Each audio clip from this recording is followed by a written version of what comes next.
सुबह का समय था। गांव की गलियों में हल्की धूप फैल रही थी। लोग अपने अपने काम पर जाने की तैयारी कर रहे थे। इसी गांव में एक व्यक्ति रहता था। नाम था हरदेव। हरदेव बाहर से बहुत सीधा सादा दिखता था, लेकिन उसके मन में लालच और स्वार्थ भरा हुआ था। वह हमेशा यही सोचता रहता था कि कैसे बिना मेहनत के ज्यादा पैसा कमाया जाए। हरदेव के पिता बहुत ईमानदार थे। उन्होंने अपने बेटे को हमेशा सच्चाई और मेहनत का रास्ता दिखाया था। लेकिन हरदेव ने उनकी बातें कभी दिल से नहीं मानी। उसे लगता था कि ईमानदारी से पेट तो भर सकता है, लेकिन ऐश की जिंदगी नहीं मिलती। गांव में हरदेव की एक छोटी सी दुकान थी। वह दुकान पर तौल में गड़बड़ी करता, गरीबों से ज्यादा पैसे लेता और झूठ बोलकर लोगों को ठगता। कई बार लोग आपस में कहते भी थे कि हरदेव ठीक आदमी नहीं है, लेकिन कोई उसके सामने कुछ बोल नहीं पाता था। उसी गांव में रामदीन नाम का एक गरीब किसान रहता था। वह बहुत मेहनती और सच्चा इंसान था। उसके पास ज्यादा जमीन नहीं थी, लेकिन जो भी था उसी में खुश रहता था। रामदीन हर रोज भगवान को याद करके खेत में काम करता और शाम को घर लौटकर अपने परिवार के साथ सादा भोजन करता। एक बार रामदीन को बीज खरीदने के लिए हरदेव की दुकान पर जाना पड़ा। हरदेव ने उसे घटिया बीज अच्छे बताकर बेच दिए और पूरे पैसे भी ले लिए। रामदीन को शक तो हुआ, लेकिन उसने कुछ कहा नहीं। उसने सोचा, जो होगा देखा जाएगा। समय बीतता गया। रामदीन ने बीज बोए, लेकिन फसल अच्छी नहीं हुई। खेत में मेहनत करने के बाद भी उसे नुकसान उठाना पड़ा। वह बहुत दुखी हुआ, लेकिन उसने किसी को दोष नहीं दिया। उसने इसे अपने पिछले कर्मों का फल मानकर स्वीकार कर लिया और भगवान से प्रार्थना की। दूसरी ओर हरदेव की दुकान खूब चल रही थी।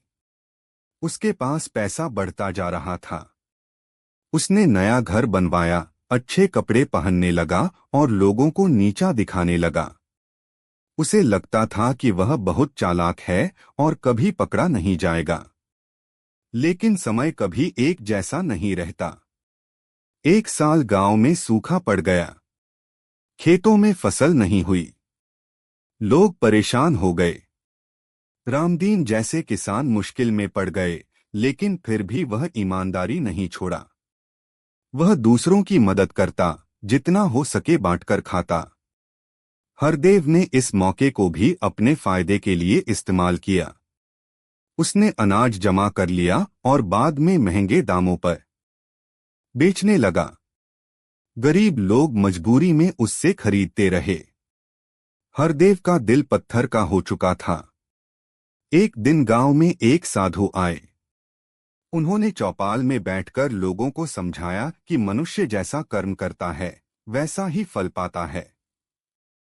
साधु ने कहा, कर्म कभी खाली नहीं जाता। देर हो सकती है, लेकिन अंधेर नहीं। हरदेव भी वहीं खड़ा सुन रहा था। वह मन ही मन हंसा और बोला, ये सब बातें किताबों में अच्छी लगती हैं, असली दुनिया में चालाक ही जीतता है। कुछ महीनों बाद हरदेव के जीवन में परेशानियां शुरू हो गईं। उसका बेटा गलत संगत में पड़ गया। वह पढ़ाई छोड़कर बुरी आदतों में फंस गया। हरदेव ने बहुत पैसा खर्च किया, लेकिन बेटा सुधरा नहीं। उसी दौरान हरदेव की तबीयत भी खराब रहने लगी। डॉक्टरों के चक्कर, दवाइयों का खर्च और मानसिक तनाव सब बढ़ता गया। जो पैसा उसने गलत तरीकों से कमाया था, वही अब इलाज में खर्च होने लगा। एक दिन हरदेव की दुकान में आग लग गई। आग इतनी तेज थी कि देखते ही देखते सब कुछ जलकर राख हो गया। लोग कहते थे कि यह दुर्घटना थी, लेकिन हरदेव के मन में एक ही बात घूम रही थी, क्या ये मेरे कर्मों का फल है? अब हरदेव के पास न पैसा बचा, न सम्मान। जिन लोगों को उसने कभी ठगा था, वही लोग अब उससे दूरी बना रहे थे। उसे पहली बार अकेलापन महसूस हुआ। उसी समय रामदीन उसकी मदद के लिए आगे आया।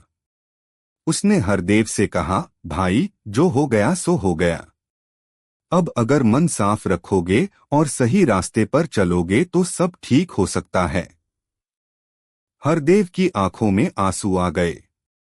उसे अपनी गलतियां साफ दिखाई देने लगीं। उसने पहली बार सच्चे मन से माफी मांगी और ठान लिया कि अब वह गलत रास्ते पर नहीं चलेगा। समय धीरे धीरे बदला। हरदेव ने छोटी सी ईमानदार दुकान फिर से शुरू की।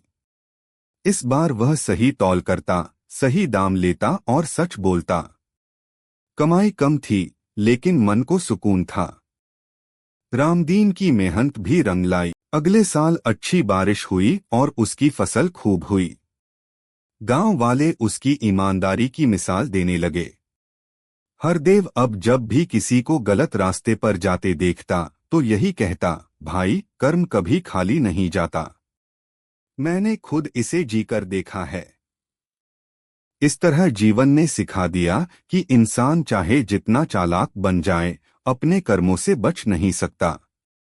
अच्छे कर्म देर से सही, लेकिन मीठा फल जरूर देते हैं, और बुरे कर्म भी समय आने पर अपना हिसाब मांगते हैं। यही जीवन का सबसे बड़ा सच है।